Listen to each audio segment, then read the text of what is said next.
En el nombre del Padre, y del Hijo, y del Espíritu Santo.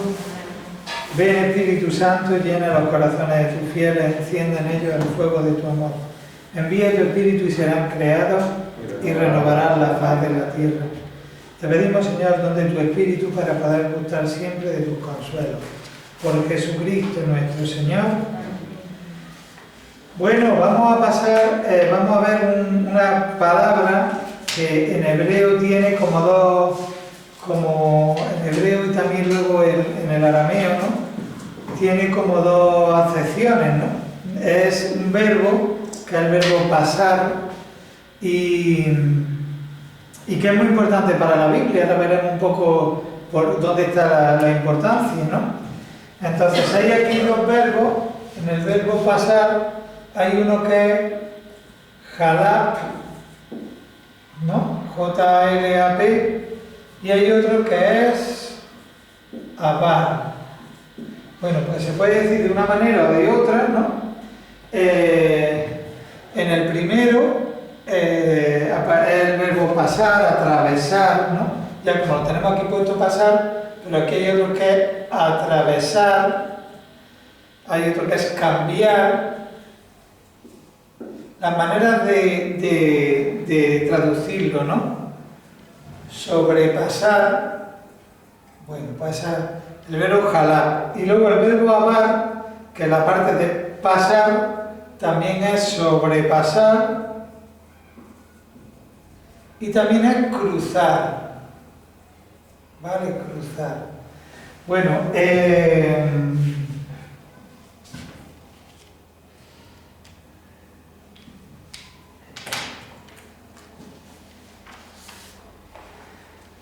en este sentido, el verbo pasar a lo largo de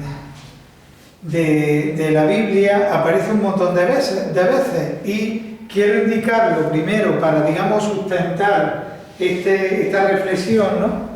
Que se usa sobre todo para el tema de cambiar, ¿no?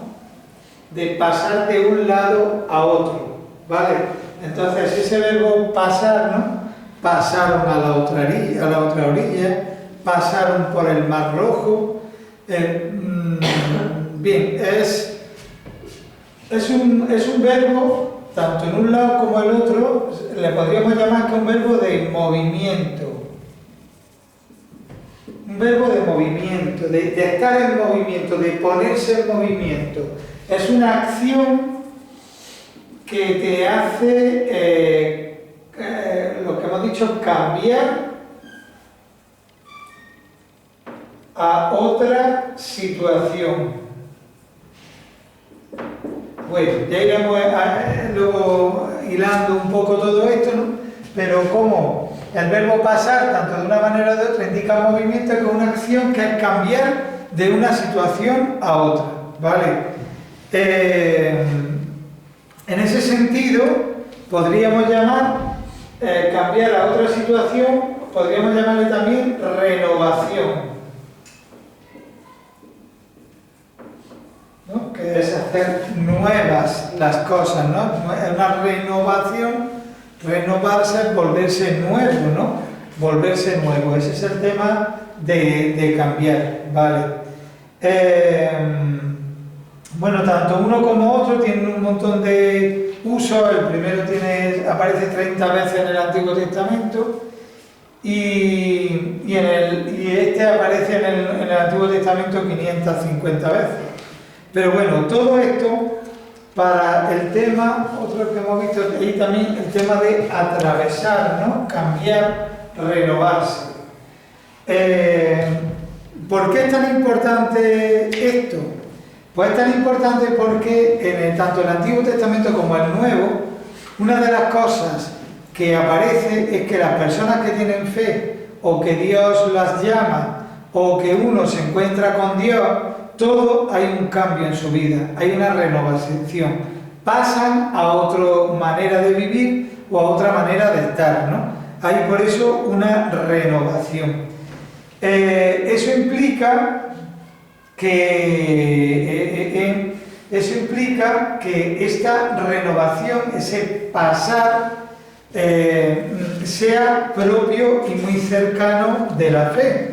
Por ejemplo, una cosa muy importante, María cuando recibe el anuncio del ángel, enseguida dice que salió corriendo a ver a su prima Santa Isabel, ¿no? Esto no tiene nada que ver con el tema de pasar, pero es un ejemplo claro de que la fe lo que te viene a decir es que ponerte en movimiento, pasar a otra realidad, ¿no?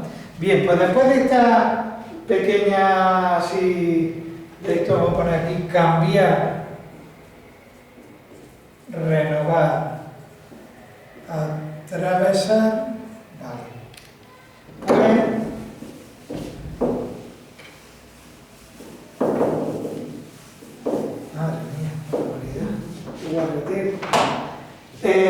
cambiar, renovar, atravesar, ¿no? El tema pasar. Pues bueno, lo importante de este término se materializa o se concreta con una...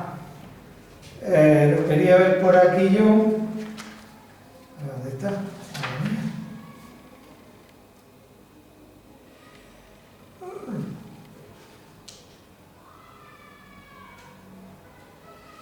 Vale, sí.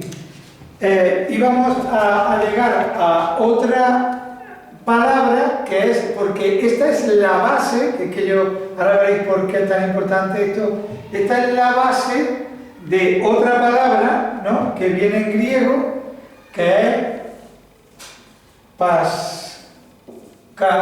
pasca, que viene también del pas hebreo, o sea, arameo, o el pesaj, y vosotros diréis, bueno, esto parece palabrota, ¿no? Que al fondo lo que significa es Pascua, o más bien Pascua significa pasar, ¿vale? De ahí viene también, de estos pas y pesaj del hebreo y del griego, vienen el verbo pasar o vienen paso, ¿no? Ya lo veremos ahora. El pasar o el paso. Bien, ¿por qué es tan importante esto? Aparte de que indica el movimiento este que hemos dicho, de cambiar, de atravesar, de tal y que cual, cuando esto se concreta en la Pascua, claro, la Pascua es algo importantísimo, es importantísimo tanto en el Antiguo Testamento como en el Nuevo Testamento, como en la Iglesia primitiva, como en nuestra Iglesia, ¿no? ¿Qué es la Pascua, no? Pues la Pascua es el paso de Dios por en medio de su pueblo, que Dios pasa por en medio de su pueblo y hace pasar al pueblo a otro estado o a otra manera de vivir, ¿no? Entonces, la Pascua es el paso de Dios por el pueblo que hace que el pueblo pase a otra manera de vivir. Bien, digamos que este es como el centro de toda la reflexión de esta tarde, ¿no? O sea, Dios pasa para que tú pases también. O sea, Dios se mete en tu vida para que tú pases a otra vida, a otra dimensión distinta, ¿no? Entonces, por ejemplo, en el Antiguo Testamento vamos a ver varias escenas en relación a la Pascua, o sea, al pasar, ¿no? Pues mirad, hay más escenas, pero yo os digo algunas escenas, ¿no? ¿Recordáis Jacob, ¿no? Jacob tiene un enfrentamiento con su hermano porque Esaú tenía la primogenitura, le vende la primogenitura a Jacob, ¿recordáis, no? Porque Jacob engaña a su padre, porque se viste de piel, ¿no? Y se piensa el padre, como ya está cieguecito, que es Esaú, y como Esaú era más peludo, entonces pues se piensa que es su hijo Esaú. Le da la bendición y le da la herencia del ser primogénito y resulta que era Jacob, que se había disfrazado, ¿no? Entonces Esaú se cabrea, bueno, aparte ya antes le había vendido la primogenitura Esaú, y le había vendido la primogenitura por un plato de lentejas porque venía muerto de hambre y tal y cual. Bien, todo eso es para que veamos un poco el contexto. Llega un momento en que Jacob huye, ¿no? Al huir, huye de la tierra donde están y se va se va a ver a su tío Labán, donde allí conoce a Lía y a Raquel. Primero él se enamora de Raquel, primero se casa con Lía, luego se casa con Raquel, y entonces tienen 12 hijos, 10 de una y 2 de otra. Cuando ya tienen tantos hijos, tienen un montón de rebaño, se puede considerar que es un hombre rico. Entonces hay un momento en el que tiene que volver a su tierra con todos sus hijos, con todas sus ovejas, con todos sus criados. Y al salir, bueno, pues hay una historia con Labán no se cree que, en fin. Pero el caso es que de pronto tienen que pasar lo que se llama el Valle de Yabok.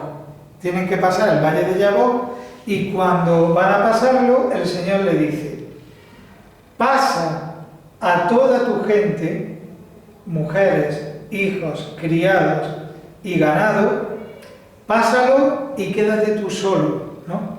Entonces Jacob tiene que pasar, le indica que pase el valle de Yabok él solo, ¿no?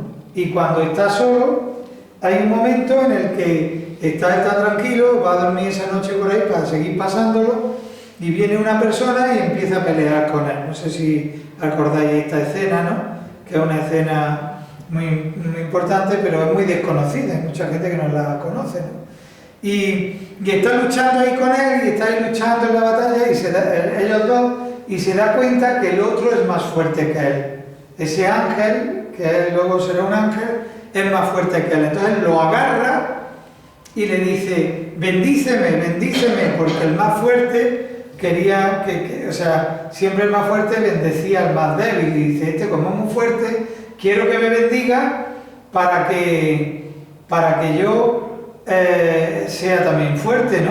Y entonces lo agarra y le dice: bendíceme, bendíceme, bendíceme, y dice: no, no te bendigo. Y entonces le dio un golpetazo en la pierna y se quedó cojo Jacob, y le dijo: bueno, yo te bendeciré, pero ya no te llamarás Jacob, que significa en hebreo el que engaña, sino que te llamarás Israel, que significa fuerte con Dios, ¿vale?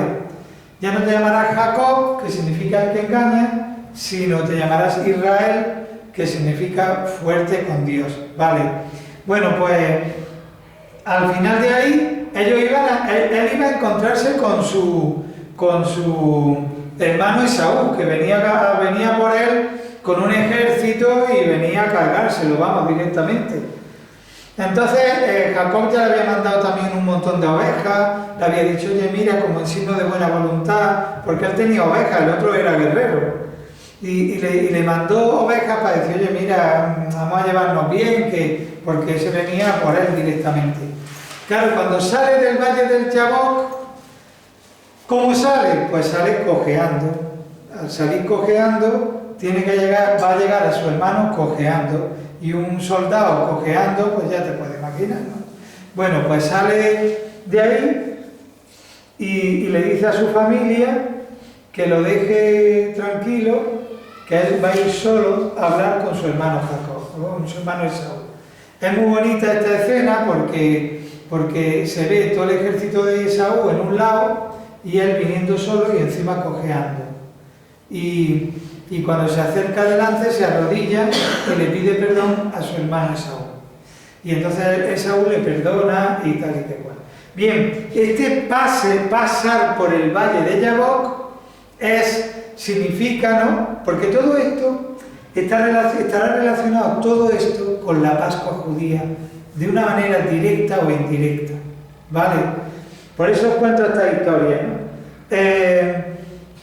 Esto representa también que cuando nosotros vamos con mucha gente en la vida y con muchas historias, pero hay un momento que nos tenemos que quedar a solas con Dios y luchamos contra Dios, porque a veces pensamos: Señor, ¿por qué me manda esto? ¿Por qué lo otro? Y al final estás luchando contra Dios cuando es Dios el que sabe lo que está haciendo, ¿no?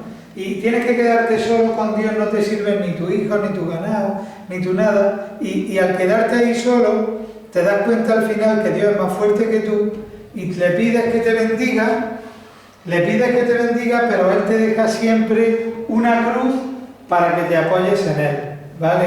Y por eso Jacob sale cojeando, dice, a partir de ahora te apoyarás en mí. ¿Por qué? Porque ya no se llama Jacob el que engaña, Jacob era que es un trápala, y al final se convierte en un fuerte con Dios, que si se agarra a Dios es fuerte, ¿no? Es muy fuerte. Entonces, esa es la historia de todos nosotros. Al fondo nosotros vivimos a veces en el engaño contra nosotros mismos, el engaño contra los demás, el engaño de nuestra vida. A veces vamos un poco engañando en la vida, engañando a unos y a otros para mostrar y para vivir un poco de... Y como el Señor hay un momento que nos hace pasar el valle de Yabok para que nos demos cuenta que aunque tenemos esa herida, esa tara entre comillas, pues al final nos apoyamos en Dios y Dios es el que soluciona las cosas, ¿no? Es un poco ese paso de, o sea, te dice que pases por el valle, pero al fondo lo que estás pasando es a otro estilo de vida, a otra manera de vivir y a otra manera de ser. Otro momento, el tema de los... el tema impresionante, el tema del paso del Señor en la salida de Egipto. Ese es un segundo punto en relación al pasar del Señor y del mundo y del pueblo. Están esclavos, manda Moisés no puede sacarlo, al final lo saca, pero al final lo saca, ¿cómo lo saca? Pues después de mucha historia, de pronto hay una noche en la que, y eso sí es importante para la Pascua judía y para la Pascua cristiana, hay un momento en el que el Señor, hay una noche que dice, tened preparadas las cosas porque yo voy a salir a liberaros. Así que tened preparadas las cosas, matar el cordero pascual como signo de la fiesta, en la familia y tal y cual, y yo voy a salir a liberarlos. Pues esa noche el ángel del Señor pasó por las distintas puertas y entonces a los primogénitos de Egipto fueron muriendo y sin embargo el pueblo de Israel, que tenía la sangre puesta en los dinteles de las puertas, pues el Señor pasa de largo.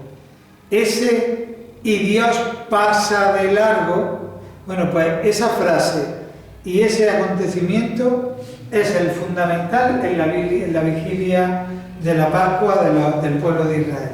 Porque el Señor pasó y ¿qué hizo? Liberó al pueblo. ¿Vale? ¿Qué hizo? Lo que pasó el Señor y el pueblo pasó a otra manera de vivir, que es esa liberación en la que tal. Pero es que cuando van a salir liberados, de pronto se quedan ahí enganchados en el Mar Rojo y tienen por un lado a uno y por otro lado el Mar Rojo y no saben para dónde tirar. Y Moisés hace con la vara hacia arriba y se abre el Mar Rojo y pasan el Mar Rojo. O sea, también el paso del Mar Rojo representa la Pascua. ¿Vale? Es toda la salida de Egipto con todas sus cosas, ¿no? Bien, pero es que además, cuando llegan al Sinaí, de pronto les dice que, bueno, que les va a dar las tablas de la ley y tal y cual, y dice, el Señor va a pasar. Entonces, delante de Moisés, dice que el Señor, que empezó a pasar, y claro, como Moisés dice, si lo veo, me muero. Entonces se metió allí en una rendija de la roca, y Dios dice pasar la espalda, o sea, pasar a Dios, pero no el rostro de Dios. Dice que el Señor pasó por delante de Moisés, y ahí le dio las tablas de la ley. Si os dais cuenta, cada vez que el Señor pasa, hay una novedad, ¿vale? Y por ejemplo, con Moisés en el Sinaí, cuando pasa, pues también le está dando las tablas de la ley, ¿no? Le está dando su corazón. Pero es que luego pasan por el desierto y están dando vueltas en el desierto y para arriba y para abajo, al final 40 años porque no se enteran de nada y que no llegan a convertirse, ¿no? Y al final, cuando van a pasar a la tierra prometida, hay otro hecho que es muy importante también, y que también la Pascua lo recuerda, que es el paso del Jordán, ¿vale? O sea, hay un momento que cuando ya han pasado todo el desierto, llegan al Jordán y el Jordán no se puede pasar, no pueden pasar todos por el Jordán. Y le dice el Señor, bueno, no te preocupes porque yo voy a estar contigo, ¿vale? Entonces dice que las aguas del Jordán empezaron a pararse y que pudieron pasar el Jordán y luego las aguas volvieron a su cauce. Quiere decir ahí también cómo, ¿qué es lo que sucedió en ese paso del Señor? Pues que ya entran propiamente en la tierra prometida, ¿vale? El paso del Jordán. Muy bien, esto es un poco como un recorrido de la Pascua, ¿no? Porque la Pascua aparece de distintas maneras, ¿no? Aparece lo primero como una fiesta de la primavera, no como la nuestra fiesta de la primavera, de ahí todos bebidos, sino fiesta de la primavera que los nómadas, digo, para ver un poco ya concretar el tema de la Pascua así propiamente, primero es una fiesta de la primavera, nómada y familiar, ¿vale? Así es como, digamos, parece que es los comienzos de la Pascua, antes de que significara el paso del Mar Rojo y tal, es el paso del invierno a la primavera, que en eso ha visto siempre el pueblo de Israel como la mano del Señor, porque eso ya yo lo he explicado muchas veces, que los cristianos lo cogieron también, del tema del almendro y tal, ¿no? Como parecía que los árboles estaban muertos todos en invierno y parecía que se habían muerto. Pero no, llega la primavera y brota la vida. De donde parece que es la muerte, brota la vida. Y donde parece que está todo hundido, pues en la primavera, el 14 de abril, que se llama de las espigas, del mes de las espigas, pues se ofrece un animal joven, que es un cordero o un cabrito, ¿no? Sin romperse ningún hueso, y a la entrada de cada vivienda se pone como un signo de que van a celebrar ahí la Pascua, y también con un traje así casi de viaje, ¿no? Como que van a pasar a otra cosa, van a pasar del invierno a la vida, a la primavera, ¿no? Y de hecho, en la primavera es signo de la vida, ¿no? Bueno, pero eso es que no solo está en el pueblo hebreo, en la cultura egipcia está también, en un montón de culturas, ¿no? Muchas culturas y muchas religiones celebran en primavera el nacer de la vida, ¿no? Entonces aquí vemos que ya es una Pascua, porque es un paso de parece que estar muerto a la vida, ¿no? A la vida nueva. También luego más adelante se relaciona la Pascua con el Éxodo, ¿no? Con el Éxodo. Y ya he visto yo un poco, hemos visto un poco esta parte, ¿no? La liberación del pueblo de Israel, el exterminio de los egipcios, al final, la Pascua, que era, entre comillas, como una fiesta de la primavera, se convierte en una fiesta de la liberación, ¿vale? ¿Por qué? Pues volvemos a insistir lo de antes. Pues aquí ya explícitamente, porque el Señor ha pasado y el pueblo de Israel ha sido liberado, ¿vale? Luego hay otro puntillo, y es que en la Pascua se relaciona también con los ácimos. Bueno, aquí en la primavera y en el Éxodo, aquí hablaba de un cordero, hablaba de los huesos, no se le partirán los huesos, ¿no? Y tal. Bueno, esto que es importante. El tema de los ácimos, el pan ácimo, ¿no? Se tomaba pan ácimo, ¿por qué? Porque, dice, cuando se celebraba el 14 del mes de la espiga, los ácimos se fijaban justo después, o sea, primero era la fiesta de la primavera y al día siguiente, durante 6 días, se celebraba la recolección, ¿no? Y se tomaban los panes que no habían sido fermentados todavía, ¿no? Y aparece el tema de la levadura como algo que representa algo maligno. ¿En qué sentido? Todavía el Señor está diciendo guardaos de la levadura de los fariseos, ¿no? ¿En qué sentido todo esto? Porque el pueblo de Israel los liberó, y los liberó de una manera rápida. Yo he dicho antes que iban como vestidos como de excursión, como para irse rápido. Entonces, los ázimos representaban la rapidez de la salvación. De hecho, hay un midrash que dice: tan rápido el Señor los liberó que al pan no le dio tiempo a fermentar. O sea, el ácimo representa esa rapidez, esa, ¿cómo diría yo? Como ese premura, ¿no? de las cosas, ¿no? Y como el Señor sale rápido a por ti, y como tú también, ¿no? Lo que llevamos hablando todo el rato, el tema de pasar, de la rapidez del movimiento. Eso es lo que yo quería decir, del movimiento, ¿vale? De moverte.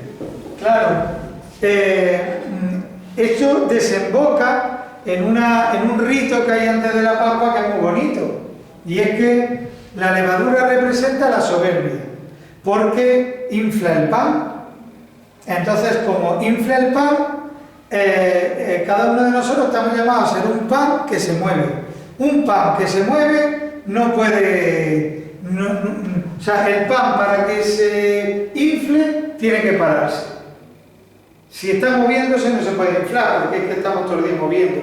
Hace falta que esté parado. Entonces, el pan con levadura dejándose fermentar está representando lo contrario de la Pascua, que es el pachorrón, el que no hace nada, el que está quieto, ¿no? Está representando el no movimiento, el no pasar a nada. Por eso, había un rito que eran los jamés, que eran 10 trozos de pan fermentado. Como había que quitar todo el pan fermentado de la casa antes de la Pascua, entonces cogían, la madre escondía 10 panes fermentados y los escondía por la casa, y cada uno representaba un mandamiento. Entonces los hijos iban buscando los 10 panes, y entonces decía: uy, este pan está fermentado, esto es lo contrario de este mandamiento. ¿Y cuál es el mandamiento? Para que te digo, honrar al padre y a la madre. ¿Qué es fermentar en este mandamiento? Pues cuando no lo honras, cuando está... O sea, que era como lo contrario, ¿no? Entonces iban quitando el pan, los jamés, lo iban quitando, los 10, y luego pues lo echaban como fuera de la casa, ¿no? Como diciendo, ya está. Como queriendo decir que hace falta purificar la casa para celebrar la Pascua. Fijaos, qué interesante es esto en relación a un montón de cosas, pero por ejemplo a la Cuaresma. Que la Cuaresma es ir purificándote para llegar a la Pascua preparado para el encuentro con el Señor. O sea que es que todo tiene como su antecedente, ¿no? Pero además, el tema de la levadura de los fariseos, que el Señor insiste mucho, porque quiere decir que los fariseos se han amodorrado, se han parado y se han inflado. De hecho, hay por ahí alguna corriente espiritual, ¿no?, que dice: entonces, ¿por qué el Señor a veces permite en tu vida cosas que te pinchen? Pues para que no te suba, como el pan, ¿no? Para que no te suba. ¿Y por qué permite cuando dice: bueno, pues ya estoy tranquilo, ahora viene otra cosa? Pero bueno, si ya he acabado de... Pues también para que uno no... Porque el peor problema es la levadura de los fariseos, o sea, que es un soberbio, ¿no? Y subirse. Bueno, pues el tema de los ácimos también es importante, porque nos habla también del movimiento. Y luego hay otro punto, que es los nuevos éxodos. Bueno, pues no solo es la salida de Egipto, ¿no?, sino que es también, por ejemplo, el destierro, Claro, el Señor le dice, os voy a dar una tierra, les da la tierra, no sé qué, se pasan ahí siglos en esa tierra, y de pronto viene el pueblo asirio, que además fue por una paranoia suya, paranoia del pueblo de Israel, porque si este es Tierra Santa, ¿no?, donde está aquí el mar de Galilea, el mar muerto, y aquí está Jerusalén, Galilea está por aquí, y tal, pues aquí estaba Asiria, y aquí estaba Egipto, y estaban de pelea. Entonces los dos le decían, oye, vete conmigo, vete conmigo, vete conmigo, y los verdaderos profetas le decían, no os metéis con ninguno, que son muy gordos, y vosotros a vuestra bola, que hagan lo que quieran. Y si un día os invaden uno u otro, pues habrá que llegar a negociaciones. Pero ellos no, ellos se harían con Egipto. Por eso los profetas están escandalizados. Porque dicen, Dios mío, pues ese siglo el Señor sacó de Egipto. Y ahora volvéis con esto. Al final, ¿quién ganó? Los asirios. Entonces le pusieron un impuesto aquí tremendo. Y además fue la deportación, la expulsión, el exilio. Y los mandan a Asiria. Pero no a todo el pueblo, sino a los gobernantes, a los ricos, a los que tenían influencia, pues los mandan al destierro. Cuando eso fue para el pueblo de Israel una paranoia, o sea, decir, pero si esta tierra nos la da el Señor a nosotros. De hecho, al principio no lo entienden, juzgan a Dios, esto por qué, Dios no lo ha hecho, pues Dios no... Y los profetas están diciendo, Dios no cambia sus promesas, que Dios no cambia sus promesas, que Dios ha dado esta tierra, pero al final descubren, sobre todo es precioso, al Jeremías, sobre todo el libro de Baruch, cuando habla de, Señor, hemos pecado contra ti, reconocemos que si hemos perdido la tierra prometida, ha sido por nuestra culpa, no es que tú la hayas quitado, ¿no? Bien, pues en el año 710, el profeta Isaías habla de la vuelta de este destierro, que estuvieron 50 años, la vuelta de este destierro como la noche pascual, como la noche en la que el Señor como que les devolvió de nuevo la libertad, ¿no? Aparece en un nuevo éxodo, ¿no? 100 años más tarde Jeremías celebra, bueno, más tarde Jeremías dice, hay que ver que fue un nuevo éxodo, los deportados también lo recuerdan como una Pascua nueva, ¿no? Y aparece también la figura, aquí aparece el Cordero, aquí está representado Moisés mucho, en los ácimos nada, y aquí va apareciendo el Salvador. O sea, vendrá uno que nos salvará, y nos salvará de todas estas cosas, y nos salvará de nuestros enemigos. Bien, todo esto es muy importante porque todo esto se une luego en la vigilia pascual. Bien, eso. Y por último, antes de la Pascua cristiana, tenemos la Pascua en el templo. Esta es importante. Si vosotros os habéis dado cuenta, la fiesta de la primavera, el éxodo, los ácimos y la salida del destierro, todo ha sido una cosa muy domiciliada, o sea, de domicilio, de la familia. Se celebraba en familia. Es verdad que con el tiempo, cuando vuelven del destierro y tal, al final deciden que la Pascua se celebraría en el templo de Jerusalén. Allí donde los hebreos ven la presencia del Señor en medio de este mundo, ¿no? Por eso su rito se adapta, ya la sangre ya no es puesta en las jambas de las puertas como signo del Cordero, sino que ya la sangre se derrama sobre el altar. Los sacerdotes y los levitas son los primeros, digamos, los actores principales de todo eso. De hecho, Jesús todavía tiene que ir a celebrar la Pascua en Jerusalén, ¿no? De los 3 años o 2 años y medio que tiene su ministerio, al tercer año que fue a Jerusalén cuando se lo cargaron. O sea, fue 3 años a Jerusalén. Quiere decir una cosa, y es que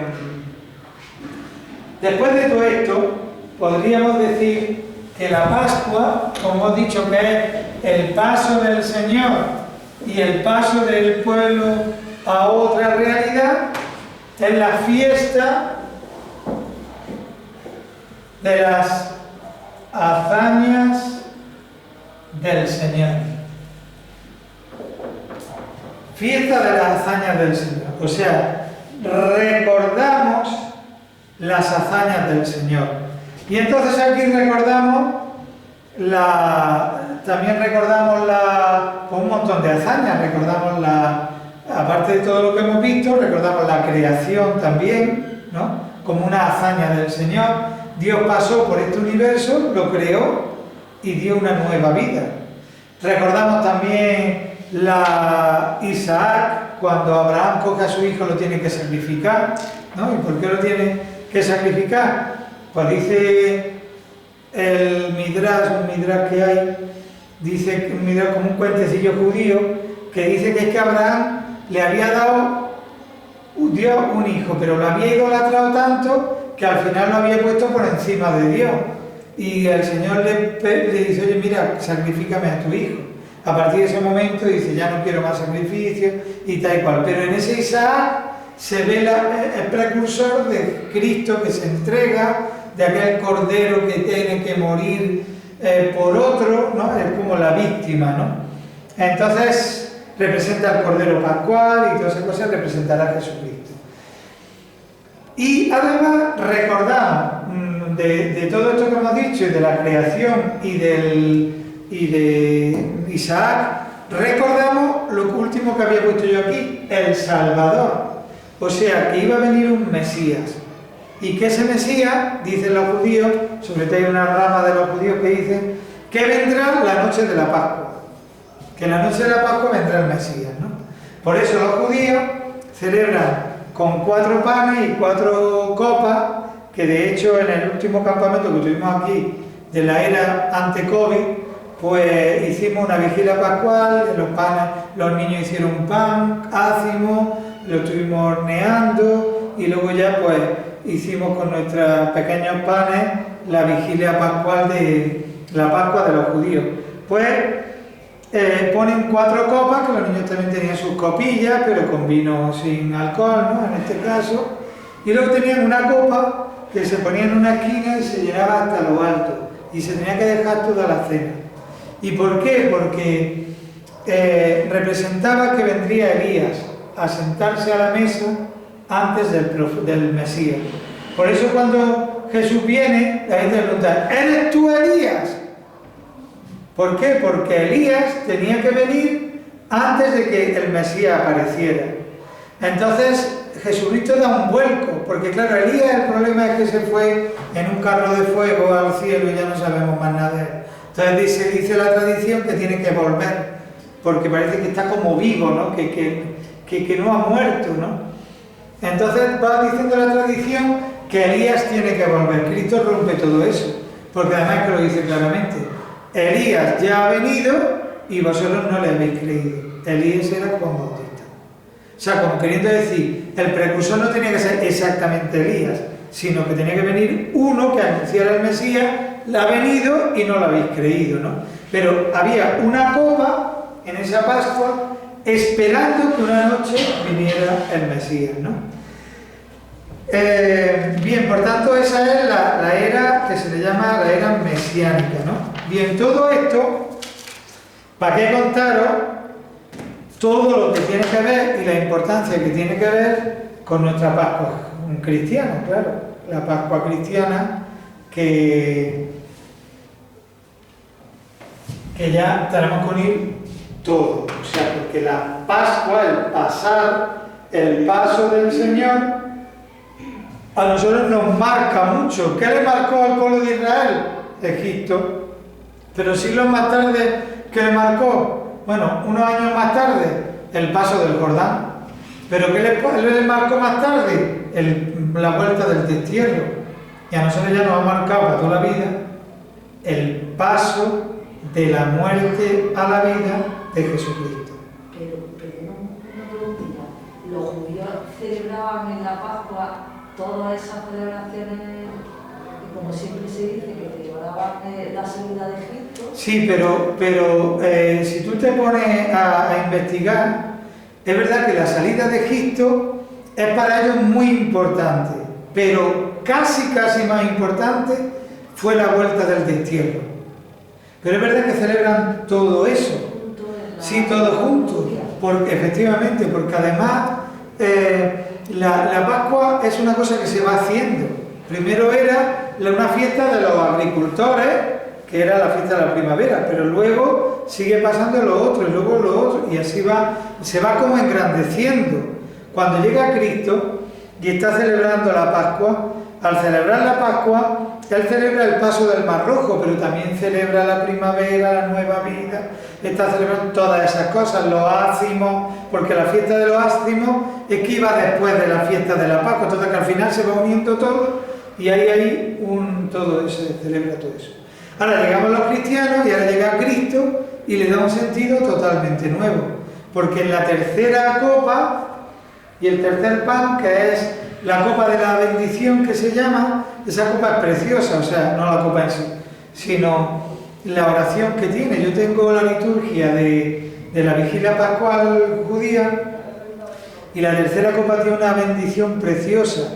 Bendito sea Señor y Padre Santo, porque tú nos has dado la creación, bendito sea, porque por medio de la historia del pueblo de Israel tú nos has ayudado. Y ahí va metiendo toda la historia del pueblo de Israel. Esa tercera copa, que es la copa de la bendición, la copa de la salvación, es cuando en esa copa el Señor dice, bueno, pues imaginamos que haría esa bendición y terminaría diciendo, tomad y bebed porque esta es mi sangre, tomad y bebed, esta es mi cuerpo. O sea, reconvierte la Pascua judía en lo que va a ser la Pascua cristiana. Es como dice él, como dicen los padres de la Iglesia, en la cena pascual Cristo se entregó, en la pasión nosotros lo matamos. Pero Cristo ya se había entregado antes y se entregó en la Pascua, en la vigilia pascual. Entonces, en el tiempo de Jesús, los actos cambian de sentido. La Pascua del nuevo templo, el nuevo templo somos nosotros. Es más, la Pascua como tal, el nuevo templo es Cristo, ¿no? Y luego nosotros. Pues el templo se reconstruye en 3 días.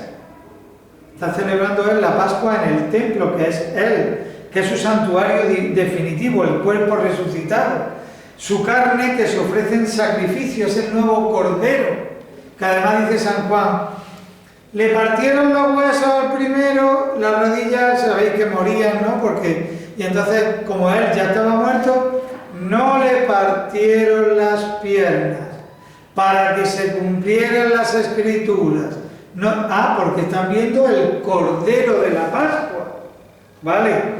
Es el nuevo cordero. Bueno, hay algunos que ya es para morir, porque, por ejemplo, creo que es Orígenes el que dice, pero bebe la sangre de Cristo, pero mírate los labios, si las puertas y los dinteles de las puertas estaban con la sangre de un cordero, y ya el Señor lo respetaba y tal, ¿cómo no te va a amar a ti si en tus labios está puesto la sangre del nuevo cordero?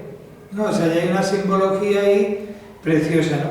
Se instituye la comida pascual y se efectúa el propio éxodo. ¿Cuál es el éxodo de Jesús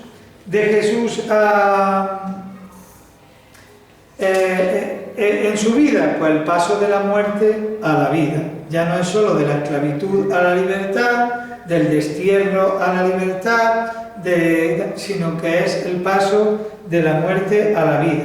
Este paso de este mundo pecador al reino del Padre.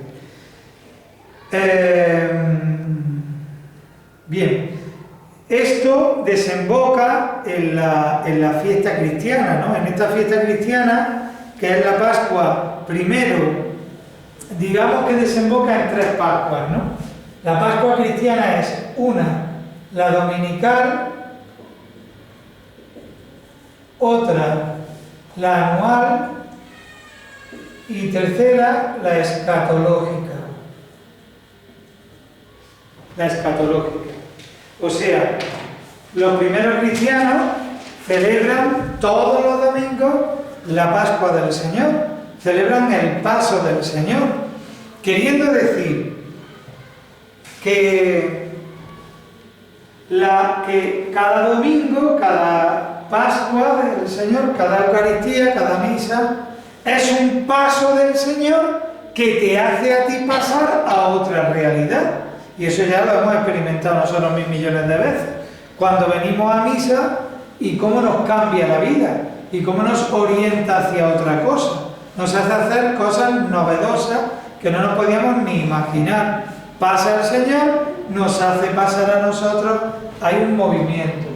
Luego, la fiesta anual de la Vigilia Pascual, que claro, nosotros la seguimos celebrando como venimos de la tradición judía, que una vez al año es como la Vigilia Pascual más, digamos, como diría San Agustín, que es la madre de todas las misas, que es la madre de toda la Eucaristía, porque la celebramos de una manera especial, porque es el tiempo, en la primavera, y recordamos todo esto.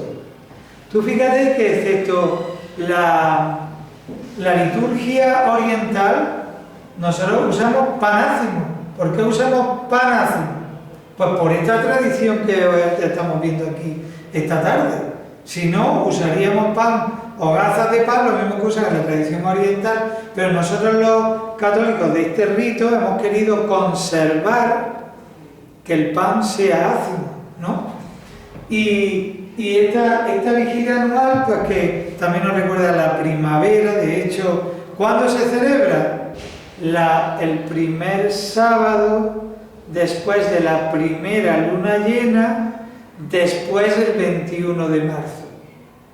O sea, ¿cuándo cae la vigilia pascual? Pues cuando llega la primavera, la primera luna llena que haya, el primer sábado que haya después. ¿Vale? Por eso unas veces cae más tarde y otras más temprano. Tú dices, ¿y por qué cae más tarde y más temprano? Porque si la luna llena ha sido el 20 de marzo, la siguiente ya va a ser un mes más tarde. Y ya ahí es cuando, ahora si la luna llena cae el 21 o el 22, pues ya tenemos la Pascua cerquísima. ¿Por qué? Porque es la llegada de la primavera. Bueno, y para qué contaros de la luna, que ya otro día hablamos de la luna. Pero bueno, la luna también es muy importante en todo este tema, ¿no? Pero bueno, la vigilia anual. Y todo esto nos enfoca o nos pone en movimiento hacia la vigilia o la Pascua escatológica, que es cuando el Señor rematará, en el buen sentido de la palabra, rematará toda su obra con su muerte y resurrección. Estamos en lo que dice San Pablo, en esta estamos en el ya, pero todavía no. Eso es lo que se resumiría la escatología de San Pablo. Estamos ya viviendo la vida de Dios, pero todavía no en plenitud. Y de hecho, cuando vivimos la fe, oye, nos da una plenitud, pero todavía nos queda que caminar. Entonces, esto nos enfoca, además es chulísimo, porque es como si te pegan una pata y dicen, venga, tira para adelante, hombre, otra vez, cada domingo, ¿no? Y la vigilia pascual, como dice, ponte en movimiento, hombre. Entonces te obliga a mirar hacia el futuro, hacia el más allá, hacia la escatología, sabiendo que hay un final, y ese final es la Pascua eterna y la Pascua definitiva, ¿no? Es el pasar definitivo, ¿no?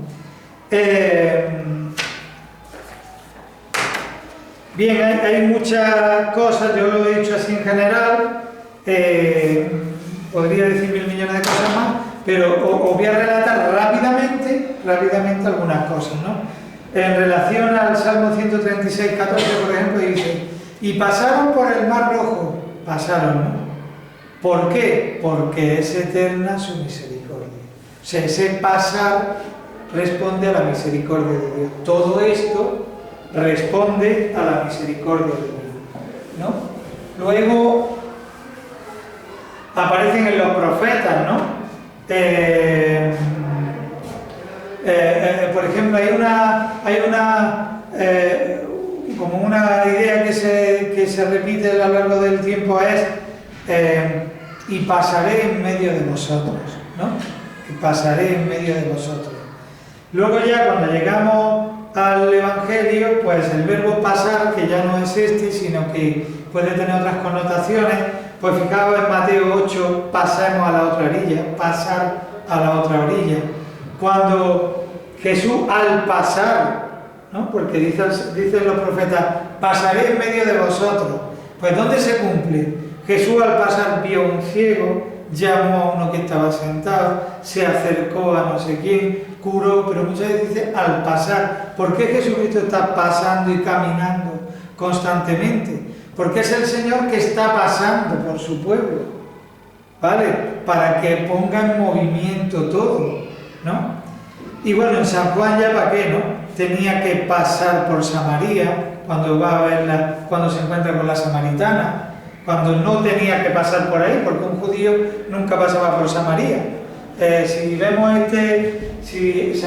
Galilea está aquí, Samaria está aquí, Judea está aquí. Los galileos daban la vuelta por aquí por tal de no pasar por Samaria. Pues él dice que tenía que pasar por Samaria, o al pasar vio un ciego de nacimiento, ¿no? Y al final dice el 13.1, Juan 13.1 es importantísimo. 13.1 porque empieza la pasión de Cristo. Y además que lo quiero leer porque es que es importantísimo, porque representa esto, ¿no? Esto que estamos diciendo. Dice, antes de la fiesta de la Pascua, sabiendo Jesús que había llegado su hora de pasar de este mundo al Padre, habiendo amado a los suyos que estaban en el mundo, los amó hasta el extremo. O sea, ¿cómo empieza la pasión según San Juan? Pues que es la Pascua y el Señor sabe que Él tiene que pasar, tiene que ponerse en movimiento, pasar de este mundo al Padre. O sea, que tiene que pasar a otra etapa, como yo he dicho. Paso del Señor, el pueblo pasa a otro estado, otra manera de vivir. Entonces, sabiendo que era la Pascua suya, porque cada uno tenemos una Pascua, que es importante, pues sabiendo que era su Pascua, Él se pone en movimiento. Quiere decir que es modelo de discípulo. Fíjate qué chulo.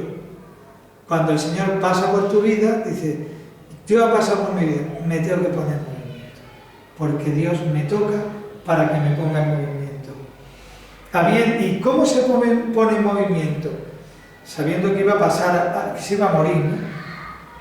Habiendo amado a los suyos, los amó hasta el extremo. O sea, el movimiento a donde Cristo llega es amar hasta el extremo, ¿no? Ese es el movimiento que produce en él la Pascua, ¿no?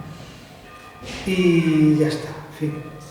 Gloria al Padre, al Hijo y al Espíritu Santo. ¿Alguna preguntilla? Modesto. Pues nada. Ahora que aquí los domingos misa preparado para el paso. Para el paso, para pasar la cosa. Niños, que nosotros lo grabamos por el que está trabajando, pero los que no tenéis que venir. Vale, vale.